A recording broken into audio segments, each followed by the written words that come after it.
Dear student, अपने thumbnail में देख ही लिया होगा बाहर कि ये हम UP polytechnic second semester applied maths 2 का क्वेश्चन पेपर करवा रहे हैं। और इसका पार्ट 1 में हम 4 क्वेश्चन करवा चुके हैं। उसका लिंक आई बटन में आपको मिल जाएगा। अगर नहीं देखा है तो ये पार्ट 2 है। इसमें हम 5वां क्वेश्चन बताते हैं। इसमें ज्यादातर क्वेश्चन जो है आपके इंटीग्रेशन क्या रखे हैं, तो इंटीग्रेशन बहुत अच्छे से कर लीजिएगा। अगर इंटीग्रेशन अच्छे से कर लिया आपने तो जो आपका आने वाला एग्जाम है 25 जून को, उसमें आप बहुत अच्छा परफॉर्म कर सकते हैं। और उसके लिए डिटेल लेक्चर मैंने कई बार बता दिया है, इनडेफिनिट इंटीग्रेशन का भी और डेफिनिट इंटीग्रेशन का भी। दोनों के डिटेल लेक्चर की प्लेलिस्ट हमने बना रखी है, वहां जाके जरूर देखिएगा। और लेकिन अभी इस वीडियो को पूरा पहले देख लीजिए। कॉपी पेन निकाल लीजिए सब लोग। हाँ, कॉपी पेन जरूर निकाल लीजिए और एकांत में बैठना भैया। हाँ, क्योंकि हमें पता नहीं आप एकांत में बैठे हैं कि नहीं बैठे हैं, लेकिन आपको बैठना है, अपनी अंतरात्मा की आवाज सुननी है भैया। तो मैथ्स गुरुजी एनोठियाल चैनल पे आपका स्वागत है। मैं पिछले 10-11 सालों से एज ए मैथ्स लेक्चर विभिन्न संस्थानों में मैथमेटिक्स पढ़ाते आ रहा हूं। तो चलिए लेक्चर शुरू करते हैं।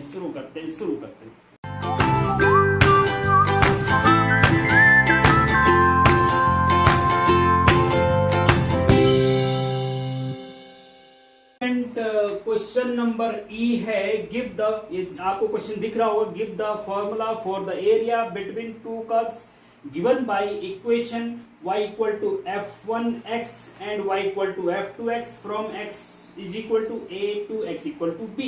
दो फंक्शन आपको दे रखे हैं, एक है y is equal to f1x and दूसरा है आपका y is equal to f2x। ठीक है जी, ये दो फंक्शन दे रखे हैं और x is equal to a से लेकर के x is equal to b तक का एरिया आपको निकालना है।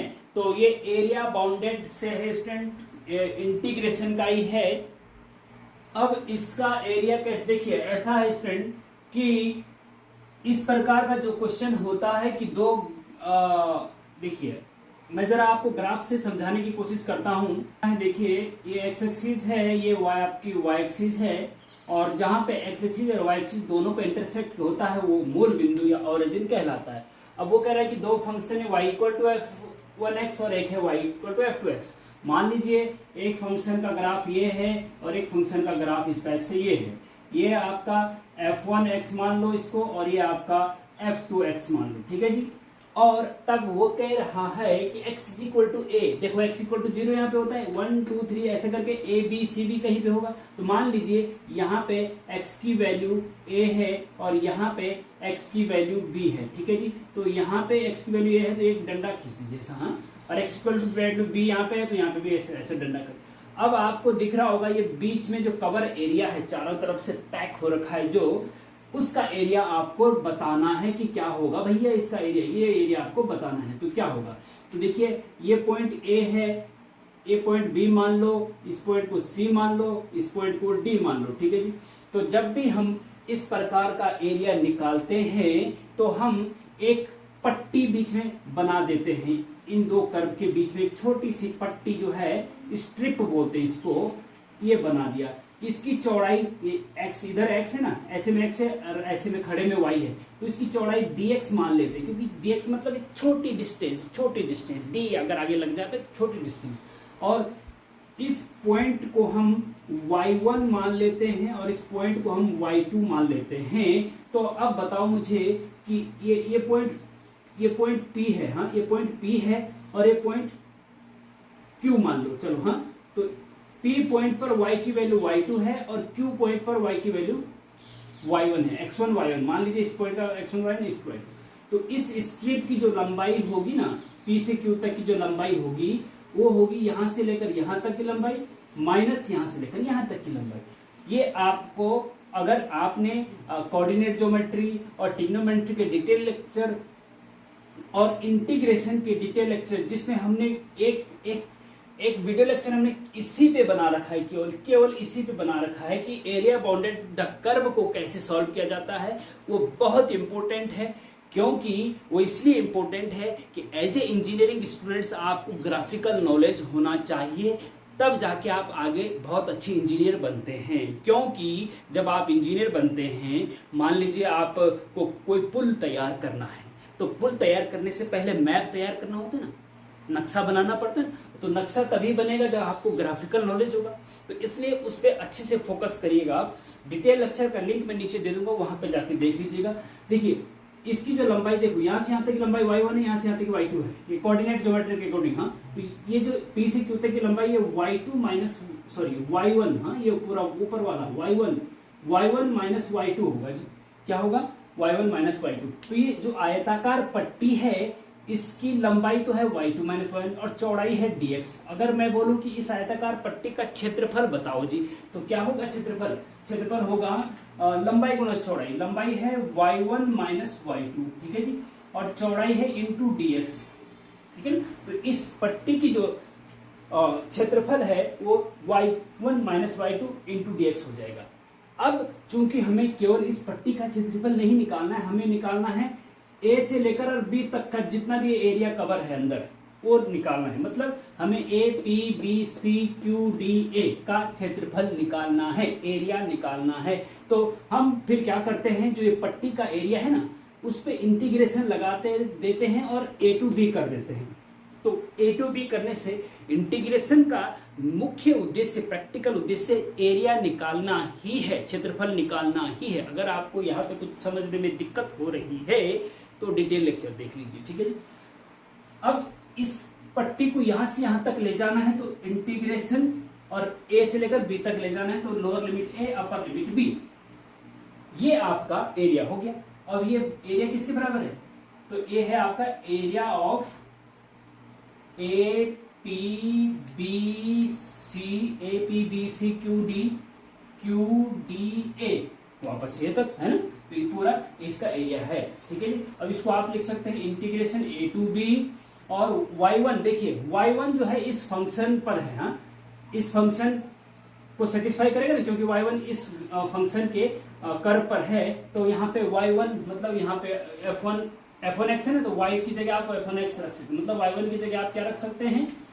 f1x रख सकते हैं। माइनस y2 नीचे वाले फंक्शन पे है, वो f2 पे है, तो इसकी जगह पे आप f2x रख सकते हैं। देखिए y1 माइनस y2, हाँ, और dx पीछे से लगा दीजिए, यही आपका आंसर हो जाएगा, ठीक है जी। तो बहुत इंपॉर्टेंट है, जरा समझने में हो सकता है आपको थोड़ा सा दिक्कत हो रही हो, तो घबराइएगा नहीं, थोड़ा सा प्रैक्टिस करेंगे। डिटेल लेक्चर देख लो, अगर दिक्कत हो रही ना तो डिटेल लेक्चर देख लो, सब कुछ समझ में आ जाएगा। ओके, तो चलते हैं नेक्स्ट इंटीग्रेशन का। इसी में बार बार बता रहा हूं, इंटीग्रेशन बहुत अच्छे से कर लो भैया। हाँ, तो next question student, question number F, define direction cosines of a line in space, how these are related. मतलब डायरेक्शन कोसाइंस क्या होते हैं और उनके आपस में क्या रिलेशन होता है। तो ये 3D का क्वेश्चन है, 3D straight line in 3D ना, 3D जब स्पेस में स्ट्रेट लाइन, एक तो प्लेन नीचे प्लेन में स्ट्रेट लाइन होती, एक स्पेस में स्ट्रेट लाइन होती। तो स्पेस में जब स्ट्रेट लाइन होती है उसमें एक्स वाई जेड तीन कोऑर्डिनेट होते हैं, और जब प्लेन में होती है तो दो कोऑर्डिनेट एक्स वाई होते हैं, है ना। तो स्पेस की बात करें तो डायरेक्शन कोसाइंस स्पेस में अगर है तो क्या होता है, डायरेक्शन कोसाइंस क्या होता है। देखिए, अगर आपने 3D में थोड़ा बहुत पढ़ा है तो आपको थोड़ा समझ में आने लग जाएगा, नहीं पढ़ा है तो भी आने लग जाएगा, कोई दिक्कत नहीं। देखो, इसको मैंने, चलो पहले मैं इसको लिख रखा है, इसकी डेफिनेशन लिख रही है, कोई दिक्कत नहीं। हाँ, पहले मैं आपको थोड़ा सा एक्स एक्सिस और ये आपका वाई एक्सिस और ये ऊपर गया आपका जेड एक्सिस, ठीक है जी, ये दिखा देता हूँ, ठीक है। X axis, Y axis, Z axis. जैसे कमरा है ना, कमरे का ये वाली लाइन एक्स एक्सिस, ये वाली वाई एक्सिस, और सीधे जो ऊपर जा रही वो जेड एक्सिस। तो एक्स वाई जेड तीनों एक दूसरे के लंबवत है, परपेंडिकुलर है। हाँ, यहाँ पे भी परपेंडिकुलर है, भले आपको नजर नहीं आ रहा होगा परपेंडिकुलर, लेकिन है परपेंडिकुलर, ठीक है। अब एक लाइन स्पेस में है, जैसे मान लीजिए ये वाली लाइन है, ठीक है जी, ओ से लेकर पी तक एक लाइन है। इस लाइन के डायरेक्शन कोसाइंस क्या होंगे जी। तो लाइन के कोई भी लाइन अगर स्पेस में है तो उसके डायरेक्शन कोसाइंस क्या होते हैं, वो लाइन एक्स एक्सिस के साथ कितना कोण बना रही है, मान लीजिए अल्फा कोण बना रही है, ठीक है, और वही लाइन वाई एक्सिस के साथ मान लीजिए बीटा कोण बना रही है, और वही लाइन जेड एक्सिस के साथ मान लीजिए गामा कोण बना रही है।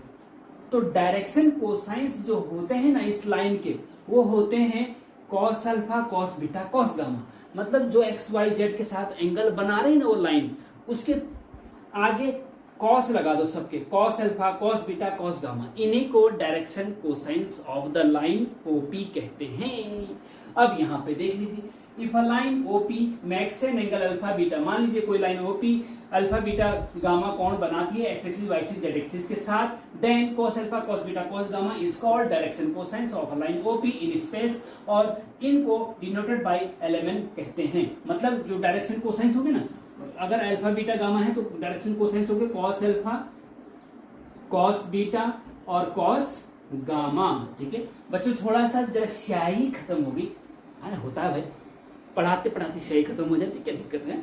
तो अभी दुकान जरा दूर है, अभी थोड़ा सा दिखने में कोई प्रॉब्लम हो रही है तो मैं बोल रहा हूं, तो थोड़ा समझने का प्रयास करना, ठीक है। तो cos alpha cos beta cos gamma क्या है, आपके डायरेक्शन कोसाइंस होगा। इनको LMN से डिनोट करते हैं। मतलब cos अल्फा को L बोलते हैं और cos बीटा को M बोलते हैं, और इसको N बोलते हैं। LMN से डिनोट करते हैं। LMN डायरेक्शन कोसाइंस होते हैं। cos अल्फा को L, cos बीटा को M, cos गामा को N से डिनोट करते हैं। अब फिर बोला गया कि ये जो डायरेक्शन कोसाइंस LMN है, इनके बीच में रिलेशन भी बताओ बल।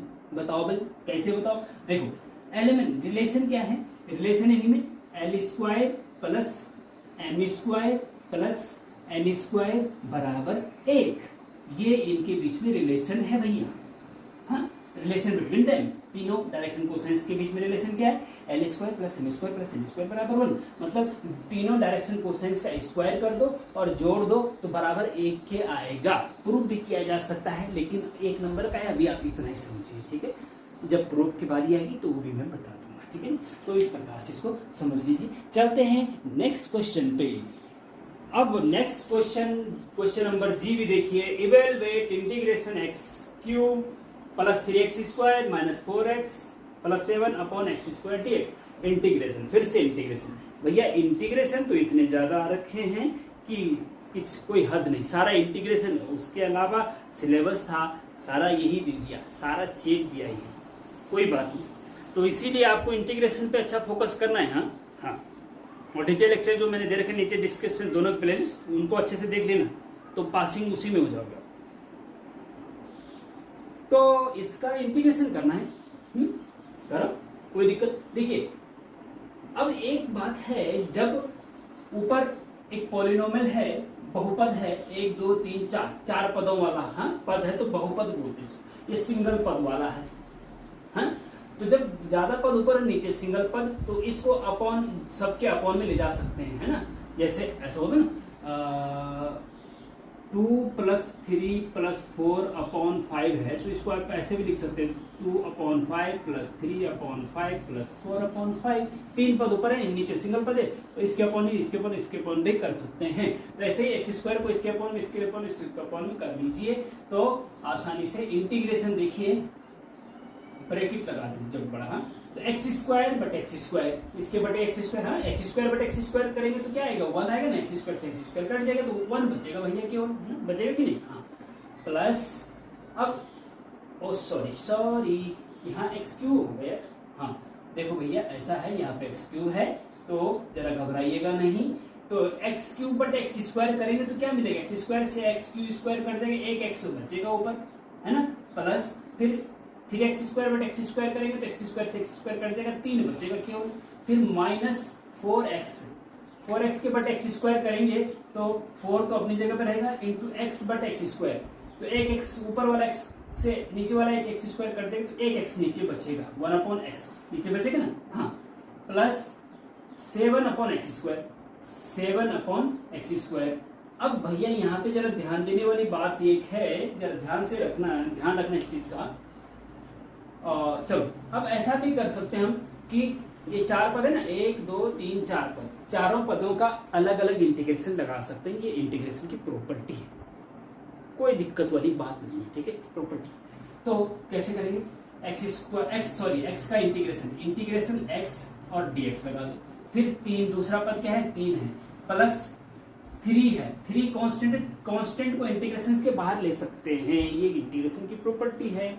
तो 3 बाहर ले लो और अंदर बचेगा आपका कुछ नहीं, इंटीग्रेशन अंदर क्या बचेगा 3 ही था यहाँ पे, वो बाहर ले लिया, अंदर कुछ नहीं, कुछ नहीं का मतलब 1 होता है, कुछ नहीं का मतलब 1 होता है, और dx तो लगता ही है भैया, ये dx हर जगह लगेगा सबके साथ, क्योंकि अलग अलग इंटीग्रेशन कर रहे हैं।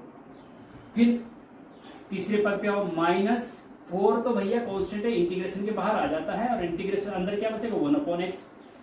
एक चीज यहाँ पे ध्यान रखना कि जब अपॉन में x की पावर 1 होगी, जब अपॉन में x की पावर 1 होगी तो x नीचे ही रहने देंगे, और x की पावर 1 के अलावा और कोई भी पावर हो, -2 हो, +2 हो, 3 हो, 4 हो, तो ऊपर ले जाएंगे।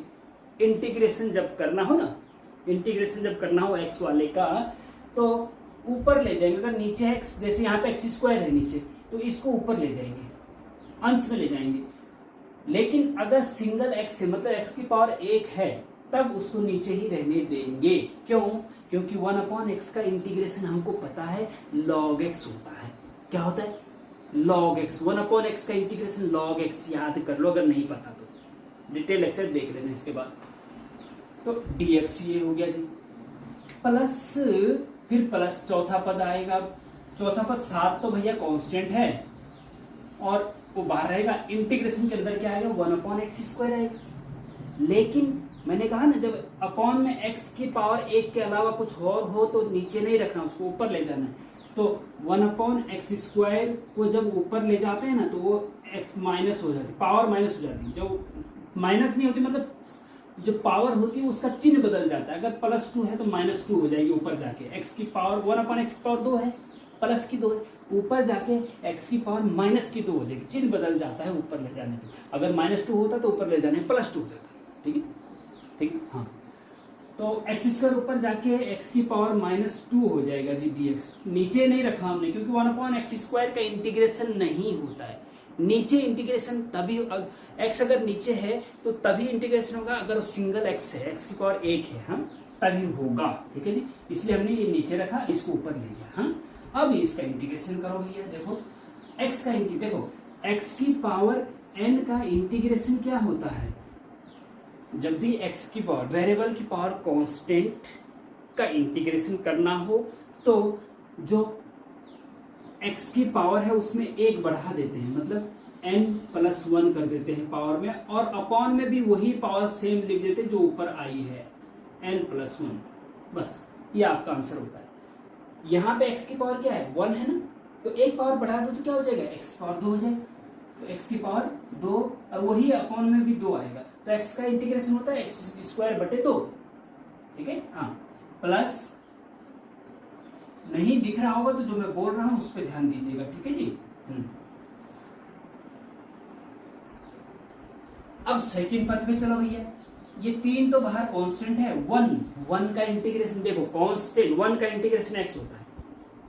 1 का इंटीग्रेशन क्या होता है, x होता है, याद रखना पड़ेगा आपको अगर नहीं पता तो। 1 का इंटीग्रेशन x होता है। क्यों होता है, x² का इंटीग्रेशन x²/2 क्यों होता है, तो इसके लिए आप डिटेल लेक्चर पढ़ लीजिएगा अगर दिमाग में क्वेश्चन पैदा हो रहे हैं। दिमाग में अगर क्वेश्चन पैदा हो रहे हैं तो इसका मतलब आप बहुत आगे जाओगे। अगर आपके दिमाग में क्वेश्चन पैदा हो रहे हैं, देखो क्वेश्चन उस बच्चे के दिमाग में पैदा होते हैं जिसको बहुत आगे जाना है। जिसको आगे नहीं जाना है वो सोया रहता है, उसका दिमाग सोया रहता है, क्वेश्चन पैदा नहीं होते। तो इसलिए ध्यान रखिए, क्वेश्चनिंग माइंड बनिए। जहां पे भी दिक्कत हो रही है कमेंट में पूछिए कि सर ये नहीं आ रहा है। मैं हर कमेंट का जवाब देता हूँ, हर कमेंट का, भले 1-2 घंटे बाद दूंगा लेकिन दूंगा। ठीक है, तो 1 का इंटीग्रेशन x होता है, -4 अपनी जगह पे है। 1/x का इंटीग्रेशन log x होता है, याद कर लो। क्यों होता है, क्या होता है, ये आप डिटेल लेक्चर में देख सकते हैं इस वीडियो लेक्चर के बाद। तो वो log x हो गया जी, प्लस फिर ये 7 तो कांस्टेंट है, x की पावर -2 है, तो हम मैंने कहा ना कि x की पावर जो भी होती है उसमें 1 बढ़ा दिया जाता है। तो इसका इंटीग्रेशन कर क्या कैसे करेंगे, एक पावर बढ़ा दो, मतलब एक्स पावर -2 में +1 कर दो तो अपॉन में भी -2 +1 आएगा।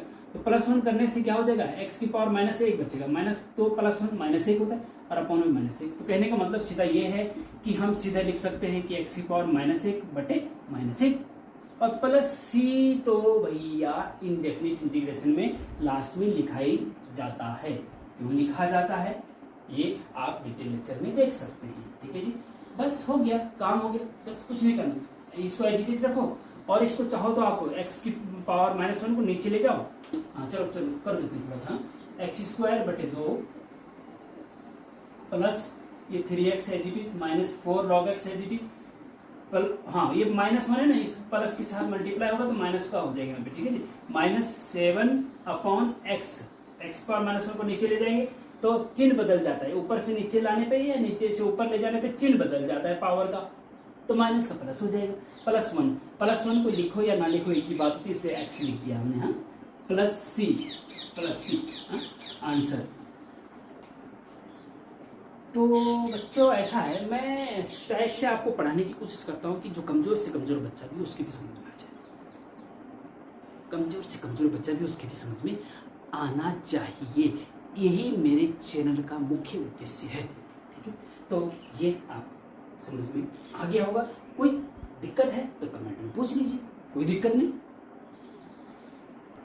तो नेक्स्ट क्वेश्चन है एच कि इंटीग्रेशन 1/a² - x² dx, मतलब 1/a² - x² का इंटीग्रेशन करना है विद रिस्पेक्ट टू x। ठीक है जी, तो देखिए ऐसा है, ये फॉर्मूला है, एक्चुअली में क्या है, ये फॉर्मूला है, सूत्र है, इसको डायरेक्ट याद, क्योंकि 1 मार्क्स का डायरेक्ट फॉर्मूला याद रखिए, इसको प्रूव भी किया जा सकता है। देखो इसका होता है भैया, ऐसा है, इसका होता है 1/2a और log ब्रैकेट के अंदर ऊपर आता है नीचे आता है। ठीक है जी, नीचे क्या आएगा, देखो a पहले है अगर तो a - x नीचे आएगा, अगर x पहले है और बीच में माइनस है तो x - a ऊपर आएगा, वो मैं आगे बता दूंगा क्योंकि 3 फॉर्मूले एक जैसे हैं। a² - x², a पहले है तो a - x ऊपर, अगर यहाँ माइनस है तो ऊपर फिर a + x आ जाता है, यहाँ माइनस है तो ऊपर प्लस आ जाता है और एडिटिव। ठीक है, तो 1/a² - x² का इंटीग्रेशन होता है 1/2a log a + x upon a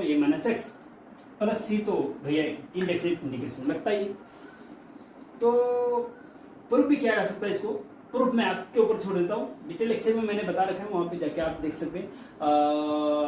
indefinite integration का इंटीग्रेशन बाय सब्स्टिट्यूशन वाला लेक्चर आप देखेंगे तो वहां पे ये मैंने बता रखा है। ठीक है, अगर इसकी जगह पे ये आ गया 1/x² - a² dx, बताओ क्या होगा, इसका इंटीग्रेशन क्या होगा।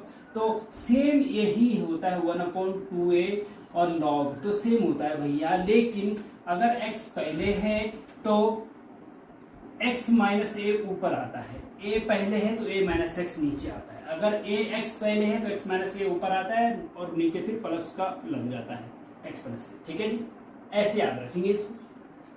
और अगर ये है 1/x² + a² dx है, अब अगर बीच में प्लस है, जब बीच में प्लस होता है तो a पहले हो या x पहले तब कोई फर्क नहीं पड़ता है, क्योंकि प्लस जो होता है कम्यूटेटिव क्रम विनिमय नियम का पालन करता है, लेकिन माइनस नहीं करता है, तो इसलिए ये अलग चीज है, ये अलग चीज है। इसमें a² + x² हो या x² + a² एक ही बात है। तो इसका इंटीग्रेशन क्या होता है, इसका इंटीग्रेशन होता है 1/a, बहुत इंपॉर्टेंट इंटीग्रेशन है, 1/a tan इनवर्स x/a, ये है इसका इंटीग्रेशन, याद रखना, बहुत इंपॉर्टेंट है, ये भी इंपॉर्टेंट है लेकिन ये बहुत ज्यादा इंपॉर्टेंट है। 1/x² + a², 1/a tan inverse x/a, अगर ये आएगा तो ये लिखना है, या तो ये लिखना है, 3 में से एक कोई आ सकता है, तो तैयार रखिए अपना, आप तैयार रखिए, पूरे हथियार के साथ तैयार रहिए। चक्रव्यूह में जैसे ही आप घुसेंगे तो आपको बाहर निकलना आना चाहिए। अगर आपको सारे मेथड पता है तो आप चक्रव्यूह से बाहर निकल जाएंगे, अभिमन्यु के जैसे। लेकिन अभिमन्यु को 7वें द्वार में दिक्कत हो गई थी, आपको नहीं होनी चाहिए, आपको क्लियर करना है। अगर बैक है तो बैक क्लियर करनी है, और फ्रेशर है तो बैक नहीं आनी चाहिए। अगर आपके 3rd ईयर तक बैक नहीं आई तो आप बहुत सौभाग्यशाली हैं और आपकी नौकरी जल्दी ही लगने वाली है बहुत अच्छी जगह पे। ठीक है, तो ये हो गया आपका नेक्स्ट क्वेश्चन।